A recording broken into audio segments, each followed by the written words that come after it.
বন্ধুরা দেখো, আমি কচু ভর্তা বানাবো, সেজন্য এখানে কাঁচামরিচ রসুন বেটে নিছি, এগুলো ভেজে নিলাম। এখন দিয়ে দিব কচু,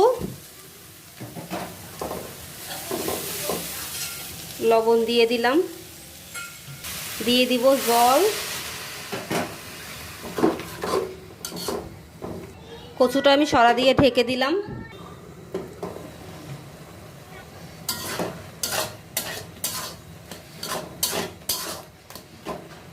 দেখো কচুটা ঢাকনা তুলে ভালো করে নেড়ে চেড়ে নিব যতক্ষণ এখান থেকে জলটা না শুকিয়ে যায় ততক্ষণ।